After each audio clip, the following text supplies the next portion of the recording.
کہ معراج کے ضمن میں جو روایات آتی ہیں ان میں بہت اختلاف ہے.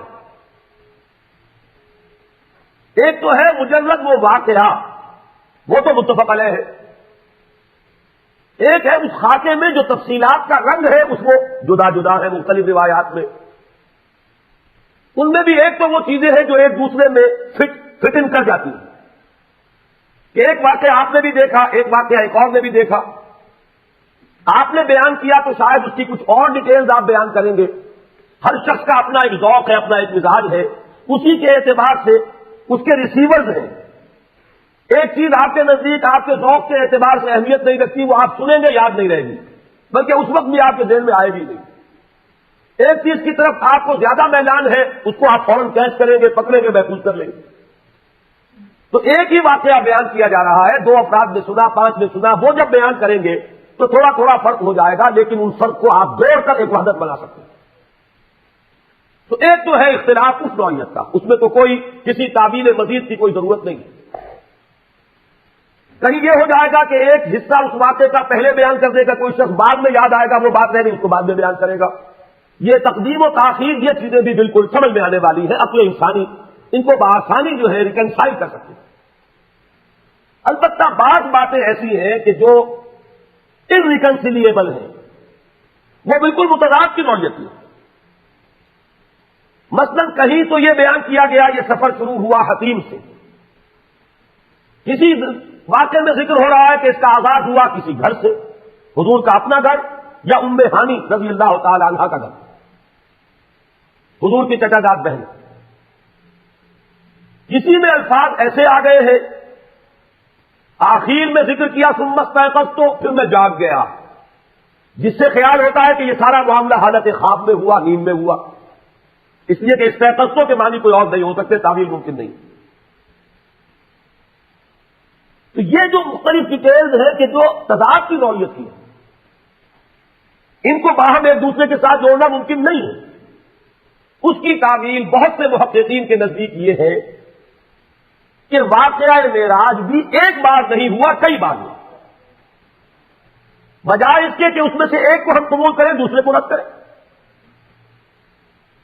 میرا اپنا احساس یہ ہے، اگرچہ محققین کے مابین اس معاملے میں اختلاف رہے گا اور رہا ہے، بعض حضرات اس کو تسلیم نہیں کرتے کہ واقعہ معراج بار بار ہوا. بعض حضرات کی یہ رائے ہے، میں اپنا ذاتی آپ کے سامنے خیال پیش کر رہا ہوں، کہ کم سے کم 2 مرتبہ ضرور معراج ہوا ہے محمد رسول اللہ صلی اللہ علیہ وسلم.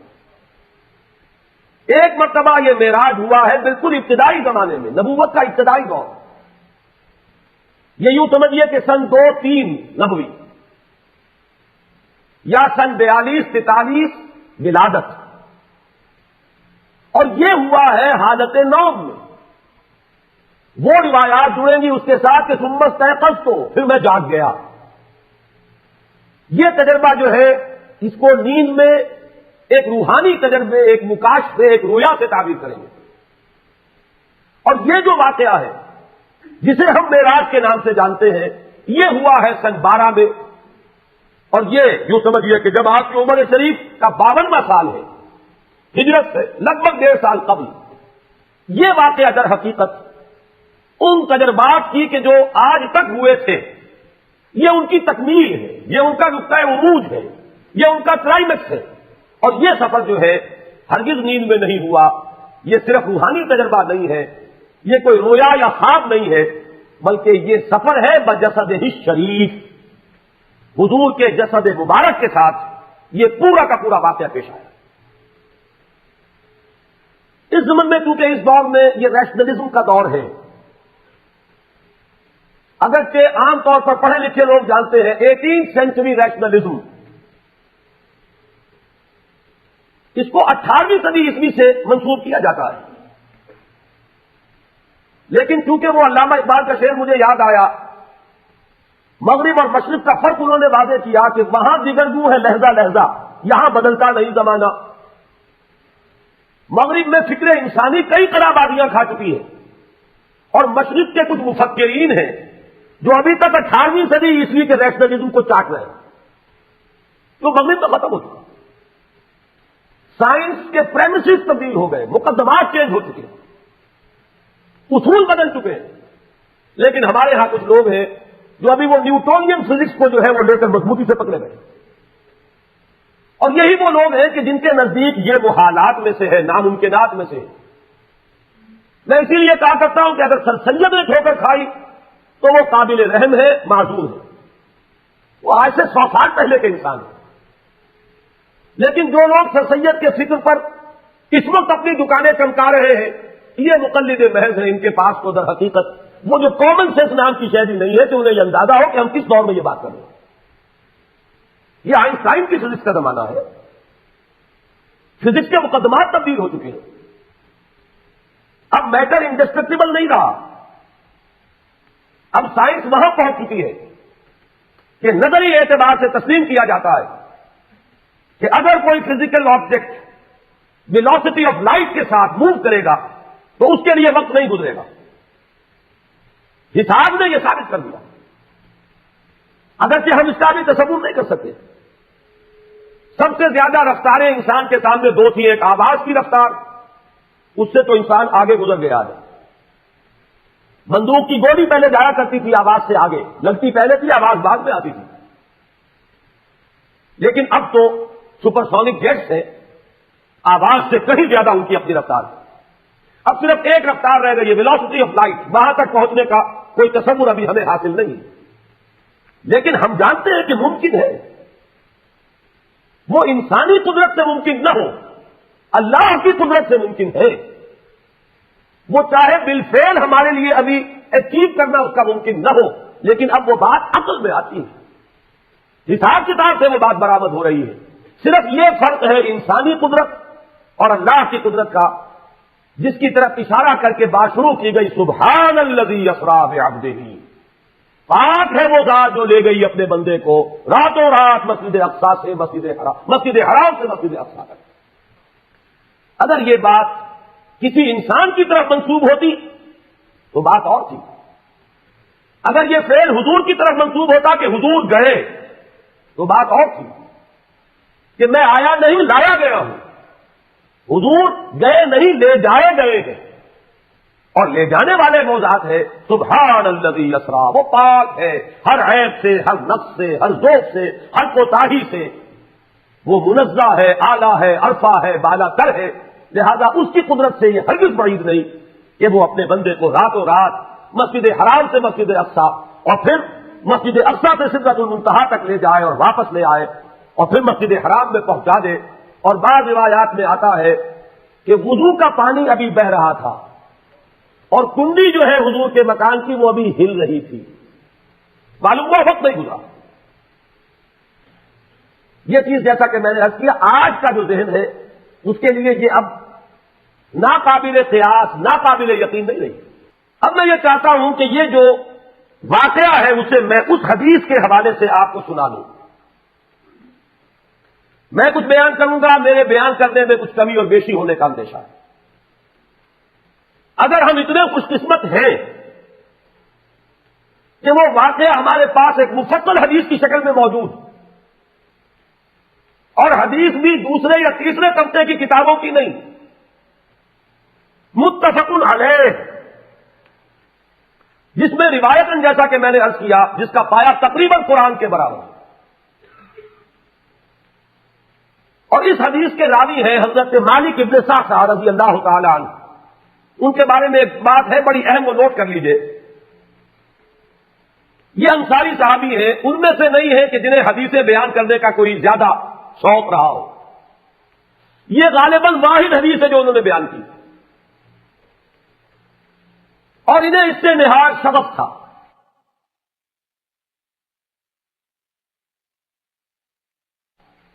نہایت محبت کے ساتھ انہوں نے اس کو محفوظ کیا تھا، اس کے ایک ایک لفظ کی حفاظت کی تھی. چنانچہ بعض دوسرے وہ صحابہ بھی جنہوں نے خود حضور سے یہ بات سنی ہوئی تھی. اب ایک تو وہ خود براہ راست روایت کر رہے حضور سے کہ ہم نے سنا، حضرت انس بن مالک رضی اللہ تعالی عنہ خود، لیکن وہ صحابہ بھی ان کی خدمت میں خاص طور پر حاضر ہو کر ان سے اس روایت کو سنتے تھے، اس لیے کہ اس روایت میں ان کا درجہ بہت بلند ہے، ان کو اس سے بہت شغف تھا. تو صحابہ جو براہ راست حضور سے سن چکے وہ بھی ان کے پاس جا کر خاص طور پر اس حدیث کو سنا کرتے. چنانچہ یہ روایت جو متفق علیہ ہے، یہ امام بخاری جو اس کو لائے ہیں، عن قتادہ عن انس بن مالک عن مالک بن صعصعہ رضی اللہ تعالی عنہم، حضرت انس بن مالک سے روایت موجود ہے مسلم شریف میں براہ راست ان سے، لیکن یہ اس روایت کو بیان کر رہے حضرت مالک ابن صعصعہ رضی اللہ تعالی عنہ کے حوالے سے۔ روایت کیا ہے؟ ان النبی صلی اللہ علیہ وسلم حدثهم عن لیلۃ اسری بہ۔ اب دیکھیے یہ مرفوع حدیث ہو گئی، حضرت صعصعہ بیان فرما رہے ہیں کہ نبی اکرم صلی اللہ علیہ وسلم نے خود ہمیں سنایا، وہ حالات و واقعات سنائے جو اس رات کو پیش آئے جس رات کے انہیں لے جایا گیا۔ قال بینما انا فی الحطیم وربما قال فی الفجر، حضور فرماتے ہیں کہ میں اسی اثنا میں کہ میں حتیم میں تھا، اور ایک دوسری روایت میں الفاظ حجر آئے ہیں، وہ بھی کہتے ہیں اسی حصے کو، مضطجعا میں لیٹا ہوا تھا، اذ اتانی آتن کہ اچانک میرے پاس ایک آنے والا آیا۔ یہ آنے والے کون ہیں؟ حضرت جبرائیل، یہ بات میں واضح ہو جائے گا۔ فشق ما بین ہذہ الی ہذہ، حضور نے اشارہ فرمایا، اس نے یہاں سے یہاں تک میرا سینہ چاک کیا، یعنی من طفرۃ نہرہ الی شعرتہ، یہ جو گڑھا ہے حلق کا گڑھا، یہاں سے لے کر میرے ناف تک سینہ چاک کیا۔ فاستخرج قلبی، اور میرا دل نکالا۔ ثم اعطیت بطست من ذهب مملوء ایمانا فغسل قلبی، پھر ایک کش لایا گیا سنہری جو ایمان سے مملوء تھا، بھرا ہوا تھا، تو پھر اس کے ذریعے سے میرے اس قلب کو، سینے کو دھویا گیا۔ ثم غسل ثم اعید وفی روایت، اس کے بعد اس کو لوٹا دیا گیا اور پھر وہ زخم بھی سی دیا گیا۔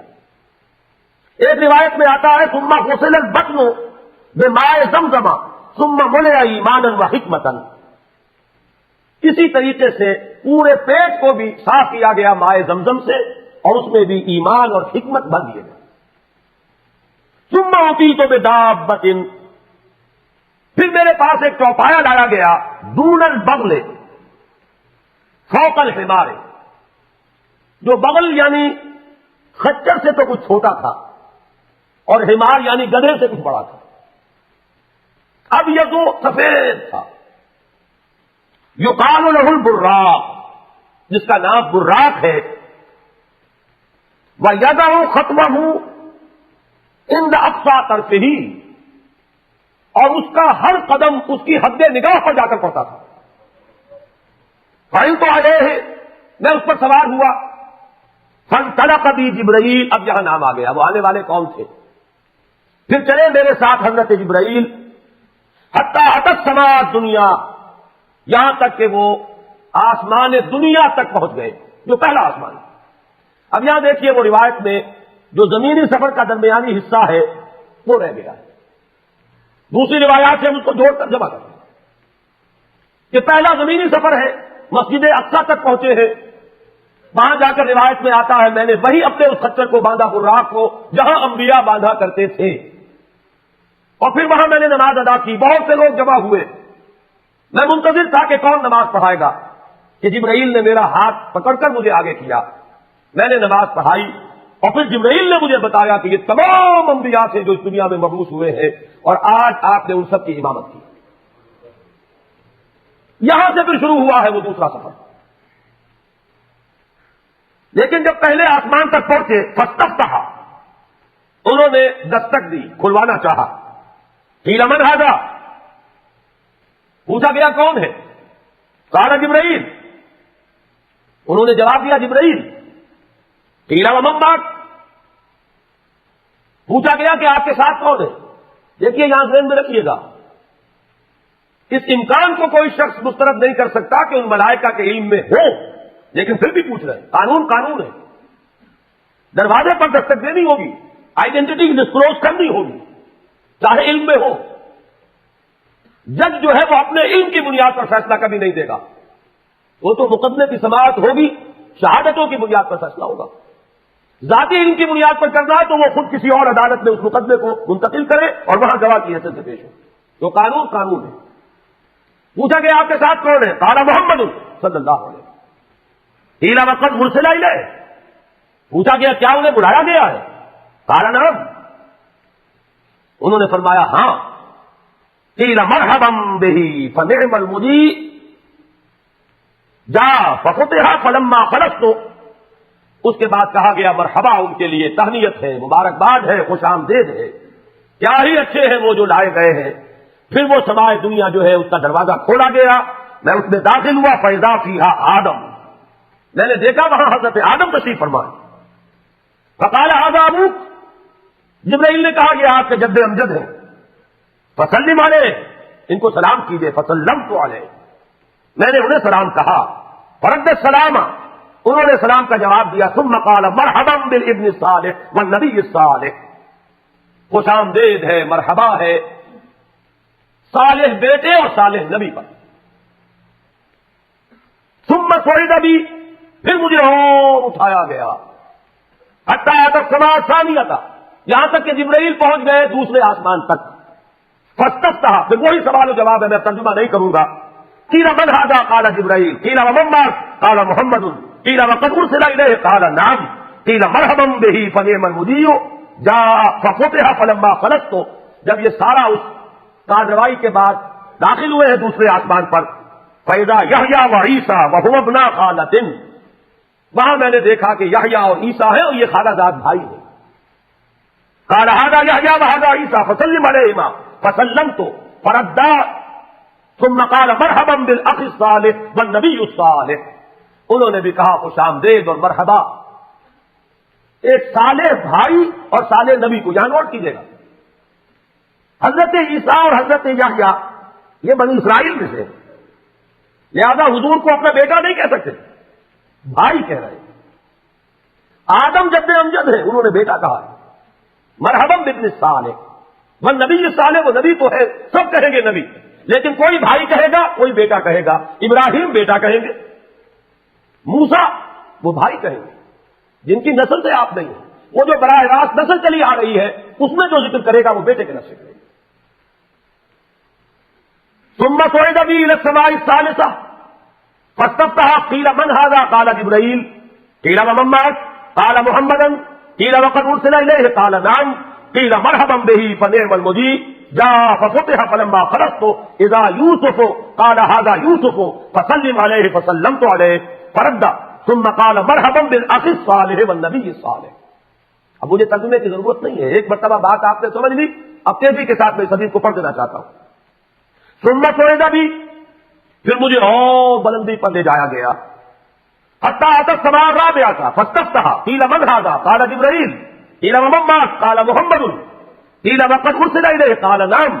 قیل مرحبا بہ فنعم المجیء جاء ففتح فلما خلصت فاذا ادریس. فقال ھذا ادریس. فسلم علیہ. فسلمت علیہ. فرد. ثم قال مرحبا بالاخ الصالح والنبی الصالح. یہاں ملاقات ہوئی حضرت ادریس علیہ الصلوۃ والسلام سے. ثم صعد بی حتی اتى السماء الخامسة فاستفتح. قیل من ھذا؟ قال جبرائیل. قیل ومن معك؟ قال محمد. قیل وقد ارسل الیہ؟ قال نعم. قیل مرحبا بہ فنعم المجیء جاء ففتح فلما خلصت فاذا ہارون. قال ھذا ہارون. فسلم علیہ. فسلمت علیہ. فرد. ثم قال مرحبا بالاخ الصالح والنبی الصالح. ثم صعد بی حتی اتى السماء السادسة فاستفتح. قیل من ھذا؟ قال جبرائیل. قیل ومن معك؟ قال محمد. قیل وقد ارسل الیہ؟ قال نعم. قیل مرحبا بہ فنعم المجیء جاء ففتح فلما خلصت فاذا موسیٰ. قال ھذا موسیٰ. فسلم علیہ. فسلمت علیہ. فرد. ثم قال مرحبا بالاخ الصالح والنبی الصالح. چھٹے آسمان پر یہ حضرت موسیٰ سے ملاقات ہوئی. فلما جاوزت بکا. جب میں آگے بڑھا تو حضرت موسیٰ روئے. قیل ما یبکیک. ان سے پوچھا گیا کہ آپ کو کیا چیز رلا رہی ہے؟ قال ابکی لأن غلاما بعث بعدی. کہ مجھے اس بات پر رونا آ رہا ہے یہ نوجوان محمد صلی اللہ علیہ وسلم، یہ میرے بہت بعد ان کی بعثت ہوئی ہے. يدخل الجنة من امته اکثر ممن يدخلها من امتی. میرے بہت بعد آنے کے باوجود ان کی امت میں سے جنت میں داخل ہونے والوں کی تعداد میری امت کے مقابلے میں بہت زیادہ ہوگی۔ بہرحال اپنی امت کا خیال تو ہے، وہ شفقت جو نبی اور رسول کو اپنی امت پر ہونی چاہیے وہ ہے بتمام و کمال۔ اسے معاذ اللہ کسی حسد پر معمول نہ کیجیے، بلکہ وہ جو احساس ہوا ہے اپنی امت کی محرومی کا، وہ ہے کہ جس نے حضرت موسیٰ علیہ السلام پر یہ کیفیت طاری کی۔ ثم صعد بی، پھر مجھے اور بلند کیا گیا، الی السماء السابعۃ، ساتویں آسمان پر، فاستفتح قیل من ھذا قال جبرائیل قیل ومن معک قال محمد صلی اللہ علیہ وسلم قیل وقد بعث الیہ قال نعم قیل مرحبا بہ فنعم المجیء جاء فلما فرغت فاذا ابراہیم قال ھذا ابوک ابراہیم فسلم علیہ فسلمت علیہ فرد السلام ثم قال مرحبا بالابن الصالح والنبی الصالح۔ حضرت ابراہیم نے پھر استقبال کیا، خوش آمدید صالح بیٹے اور صالح نبی کے لیے۔ ثم رفعت، اب ذرا یہاں نوٹ کیجیے گا، یہاں سوئد تو نہیں آیا، سوئد ابھی نہیں آیا، رفعت، پھر مجھے اور بلند کیا گیا الی سدرۃ المنتہا۔ یہ سدرہ منتہا ہے جس کا ذکر ہے سورۃ النجم۔ یہاں میں چاہتا ہوں کہ وہ آیات ذرا آپ کو سنا دوں۔ سورۃ النجم کی ابتدائی آیات کی تشریح اور تفسیر میں بہت اختلاف ہے، وہ مشکلات القرآن میں سے ہے، قرآن کے مشکل ترین مقامات میں سے۔ بہرحال ایک مشاہدہ ہے جو حضور کو کرایا گیا، وہ اس کا ذکر ہے، وہ کیا تھا میں اس سے بحث نہیں کر رہا۔ تو اس مشاہدے کے ضمن میں آگے چل کر فرمایا ما کذب الفؤاد ما رأى، جو کچھ محمد نے دیکھا، ان کی نگاہوں نے دیکھا، ان کے دل نے اسے جھٹلایا نہیں۔ اس کی طرح میں اشارہ کر چکا ہوں، ایک ہمارا مشاہدہ ہوتا ہے کہ اس کے ساتھ وسوسے بھی ہوتے ہیں، جو دیکھ رہا ہوں یہ آگ ہے یا آگ کسی صورت ہے۔ آج کل تو میں نے دیکھے ہیں بہت سے لیمپ اس طرح کے بنے ہوئے کہ واقعتاً انسان کو نظر آتا انگارے، ہر آدمی دھوکہ کھا جائے، لیکن ہے نہیں، کچھ بھی نہیں۔ تو ہماری آنکھ تو دھوکہ دیتی ہے، لیکن نبی کا جو مشاہدہ ہوتا ہے وہ آنکھ اور قلب کی یکجائی کے ساتھ ہوتا ہے، اس میں کہیں کوئی فرق و تفاوت نہیں۔ ما کذب الفؤاد ما رأى افتمارونہ علی ما یری، لوگوں کیا تم ان سے جھگڑتے ہو ان چیزوں کے بارے میں جو وہ دیکھتے ہیں؟ ان چیزوں کے بارے میں جھگڑا ہو سکتا ہے جو کہیں سے سنی سنائی ہو، لیکن تم جھگڑ رہے ہو محمد سے ان چیزوں کے بارے میں۔ افتمارونہ علی ما یری وَلَقَدْ رَآهُ نَزْلَةً أُخْرَىٰ، اور انہیں تو وہ مشاہدہ ایک بار نہیں ہوا، ایک بار اور بھی ہوا ہے۔ کہاں ہوا؟ عند سدرۃ المنتہا، سدرۃ المنتہا کے پاس، عندہا جنت المأوا، اسی سدرۃ المنتہا کے پاس جنت ماوا ہے، وہ جس کا وعدہ کیا گیا ہے، جو ٹھکانہ بنے گی اللہ کے نیکوکار بندوں کا، جس میں وہ رہے گا ہمیشہ ہمیشہ۔ فادخلوها خالدین، وہ بھی وہی ہے۔ اب یہاں نوٹ کر لیجئے جن احادیث میں جنت کے احوال اور ان کے مشاہدات آئے ہیں وہ وہی تو ہے، اس لیے اس کے مشاہدات ہیں، اس روایت میں ان کا ذکر نہیں۔ سدرہ عربی زبان میں کہتے ہیں ایک بیری کے درخت کو، منتہا یہ انتہا سے ہے، جہاں جا کر کوئی چیز ختم ہو جائے۔ یہ سدرۃ المنتہا کیا ہے؟ خیر یہ تو ہم تو کیا سمجھیں گے، ابھی میں عرض کروں گا۔ قرآن مجید نے یہاں ایسا انداز اختیار کیا ہے کہ ہر شخص یہ جان لے کہ یہ میرے فہم سے بالا تر ہے۔ ذکر ہو رہا ہے، واقعہ ہے، بیان کرنا ضروری ہے، لیکن تم اس کی حقیقت کو سمجھ نہیں سکتے۔ منتہا یہ کس اعتبار سے ہے؟ یہاں سے آگے مخلوق کا گزر نہیں ہے، یہ انتہا ہے، یہاں سے آگے جبرائیل بھی نہیں جا سکتے۔ اور یہاں نوٹ کیجئے اس سے آگے جانے کا کہیں محمد رسول اللہ کا بھی ذکر نہیں، یہ ہماری شاعری میں ہے کہ اس سے بھی آگے حضور گزر گئے، قرآن مجید میں حدیث میں کہیں ذکر نہیں، حضور بھی یہی تک گئے۔ البتہ ذہن میں رکھیے اس کے بارے میں یہ وضاحت آتی ہے، وحی الہی بھی یہاں نازل ہوتی ہے اور یہاں سے فرشتے لیتے ہیں، جو چیز اترتی ہے وہ بھی اولاً یہاں بلا واسطہ، آگے کوئی واسطہ نہیں ہے، یہ وہ حریم کبریا ہے، اس حرم میں داخلہ نہیں ہے، یہاں وہی بھی آئے گی تو یہاں سے لے لیں گے ملائکہ اور نیچے لے کر جائیں گے، اور جو کچھ عالم خلق کی کوئی شے آئے گی وہ بھی یہیں تک، اس سے آگے نہیں۔ لہذا یہاں نوٹ کیجئے قرآن نے بھی وہاں ذکر کیا تو سدرۃ المنتہا کے پار کا نہیں، وَلَقَدْ رَآهُ نَزْلَةً أُخْرَىٰ عِندَ سِدْرَةِ الْمُنتَهَىٰ عِندَهَا جَنَّةُ الْمَأْوَىٰ إِذْ يَغْشَى السِّدْرَةَ مَا يَغْشَىٰ۔ یہ ہے وہ بات جس کی طرف میں اشارہ کر رہا تھا، جبکہ اس بیری کے درخت کو ڈھانپے ہوئے تھا جو ڈھانپے ہوئے تھا، وہ نہ زبان ادا کر سکتی ہے، نہ انسانی زبان میں وہ الفاظ اور حروف ہے کہ جو اس کی تعبیر کر سکے، نہ اس کا کوئی تصور انسان کے لیے ممکن ہے۔ جنت کی نعمتوں کے بارے میں جیسے ایک حدیث میں آتا ہے، ما لا عین رات ولا اذن سمعت وما خطر علی قلب بشر، وہ نعمتیں جو نہ کسی آنکھ نے دیکھی، نہ کسی کان نے سنی، نہ کسی انسان کے دل پر ان کا کوئی خیال تک بھی کبھی آیا۔ اب اسے بیان کریں تو کن الفاظ میں؟ کمیونیکیٹ کیسے ہو؟ کمیونیکیشن تو ہوتی ہے کسی ایسے چیز کے حوالے سے جس کا آپ کو تجربہ ہو، آپ کی دید یا شنید میں آئی ہو، آپ کے ذہن میں اس کا کوئی تصور ہو، اس کے حوالے سے ہو سکتی ہے بات۔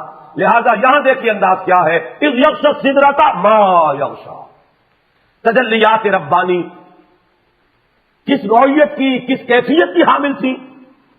وہ نزول جو ہے تجلیات کا براہ راست جو ہو رہا تھا، وہ ہے اس کا نزول محبت تجلیات ربانیہ، ان کو نبی اکرم صلی اللہ علیہ وسلم نے مشاہدہ فرمایا۔